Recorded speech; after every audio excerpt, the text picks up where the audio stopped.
I want to talk to you today about Happy Gilmore 2. Now, you're probably thinking this is a little bit bizarre. My goal in life is to help people cut down on screen time, and now I'm here reviewing a movie. But I do want to remind you that one of the big distinctions I make in my program is the difference between intentional and unintentional screen time. Where intentional screen time, things such as learning a course or doing your job, can be good for you in moderation. We're not trying to eliminate this technology, we're just trying to use it in a way that serves us better. Screen time is considered intentional if it meets a few criteria. First of all, you have a clear purpose, a clear reason that you know why you're doing it. Say you're learning a foreign language online. Well, you know what you're doing. You're in front of the screen, but you're trying to learn words, vocabulary, conjugations of verbs, etc. The second criteria is that you have a clear endpoint, which is, in the case of this particular movie, it's a movie that's just under 2 hours long. And when that movie is over, you're done. And finally, the most important one is that you're in control of what content you're consuming. There's no open-ended time that the algorithm is suddenly giving you recommendations or letting you play the next.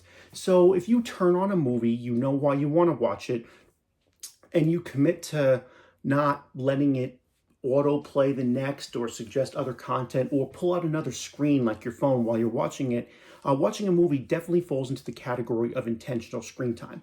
And I would certainly recommend Happy Gilmore 2. Now, I came into this movie with a good amount of skepticism. And the reason is that there have been some comedy sequels that have been quite bad, even some that have involved some of the main actors involved in this particular film.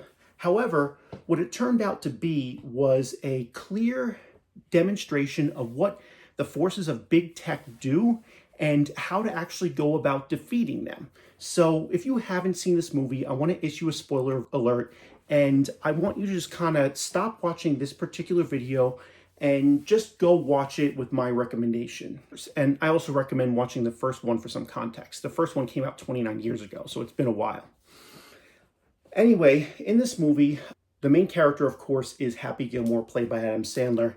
And the primary villain turns out to be a tech mogul named Frank Manatee, who is trying to replace professional golf with a new league called Maxi Golf. And what he's trying to do with this new league has implications way beyond golf. And this is one of the things I want to embed to you here, is that a lot of people say don't care about golf, and I get it. It's something you're either interested in or not, but their themes are beyond just golf. The theme is around how big tech has been trying to, and in many cases succeeding in, kind of changing the world. So first, the 5 things that Frank Manatee does, that's a demonstration of what big tech does in general. First, he takes an existing trend, Happy Gilmore, and his desire to make the game maybe a bit more fun, and kind of takes it off the rails in a manner in which serves his own purposes. And in this case, it's his league where everything is a tech gadget. Everything is a short-term fix, and nothing's really true to the game itself, which ends up being, first of all, way too far for Happy Gilmore, who declines to join the league.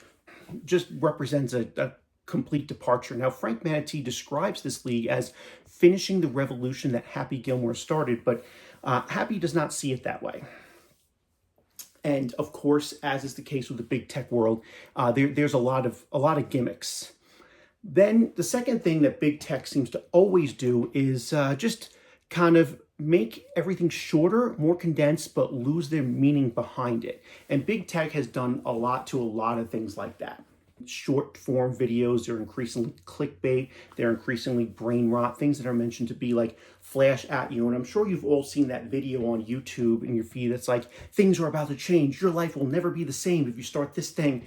And then the video itself kind of almost invariantly underwhelms. And that's kind of what this Maxi League golf is really doing. It's making it shorter. Golf usually is 18 holes, he makes it only 7, and just kind of makes everything just kind of these gimmicky, random gadgets, moving the hole around, moving things around. It just makes it too quick fix, too dopamine quick fix, which is what kind of almost every social media platform is like. The third thing that big tech does that's demonstrated in this movie is that big tech alters who we are. We've all seen the reports about how our attention spans are now shorter than a goldfish, thanks to how much time we spend looking at content online.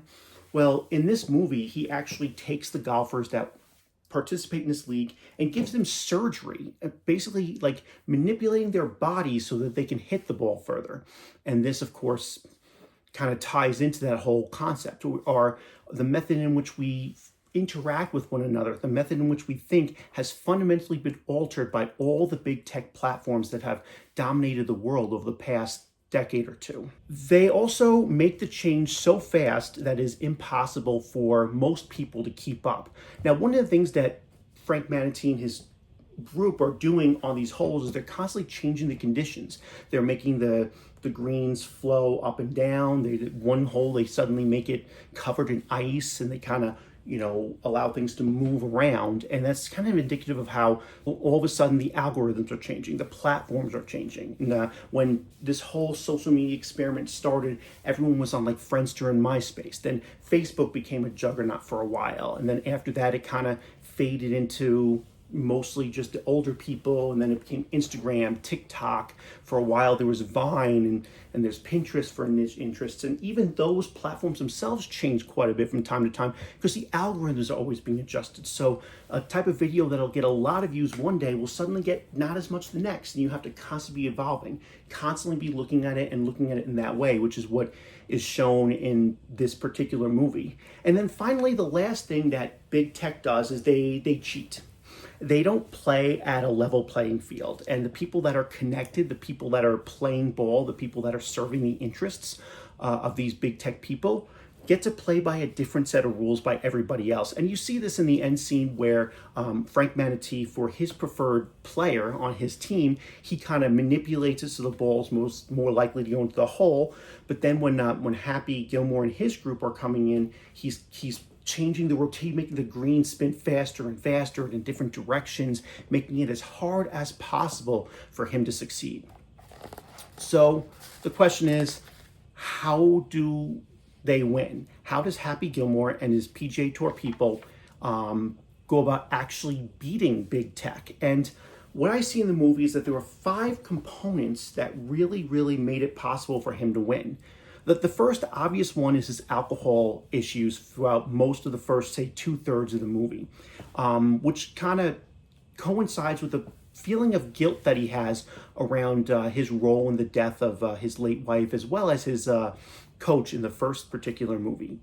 So what we see is he had to overcome that. And so for any of us to overcome the forces of big tech and everything that's stacked up against us in this world, we need to overcome our own challenges, whatever we're feeling guilty about. If you're feeling guilty about something you did to say a former lover in the past, if you're feeling upset about something about how your parents raised you, you need to overcome that. And that's an internal issue. However, it's not completely internal. The second thing that happened in the movie, the second important component, is that he had the support of the people that he was closest to. And in this case, it was his 5 children. And they were all like really supportive of him. His daughter helps him kind of throw away all the secret alcohol stashes that he has stashed in the house in so many different places, from like salt shakers to remote controls to everything.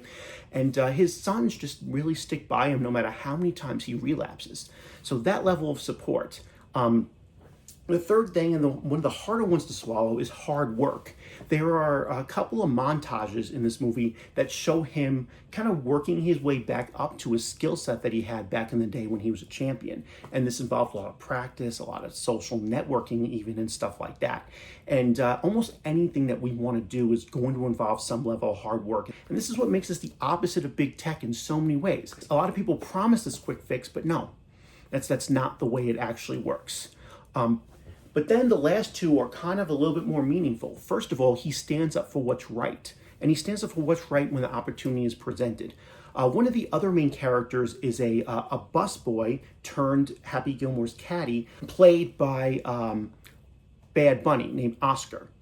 And this person ends up becoming a very key ally to him. He sees him when he's like at a restaurant get chewed out and then fired by a boss who he was doing his job right in this particular scene.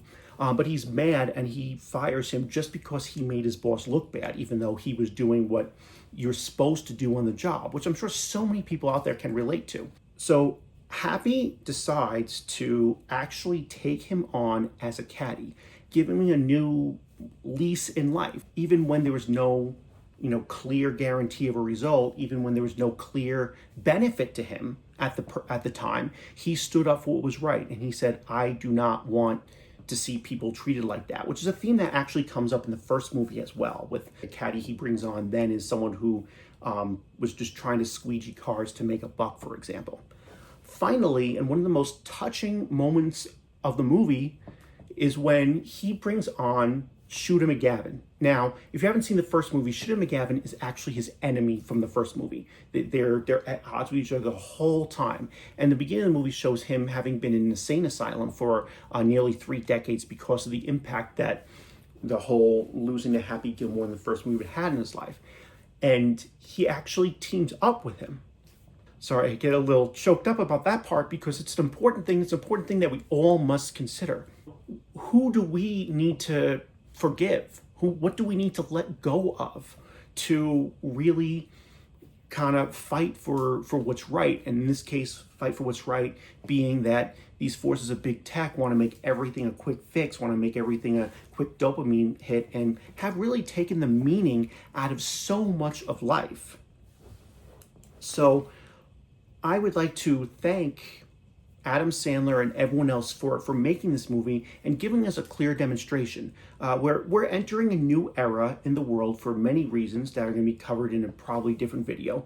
And every era has its enemy, has its villain. And between this movie and a few others that I've watched and some other things that I've read, it's clear that the villains of this era are big tech, are the big tech moguls. And in our essence to kind of reclaim, I guess, a more human experience is what I really want out of Reclaim Your Time, is that for life to be a much more human experience, way less computational, way less digital, and more just people connecting to people connecting to the nature of the world.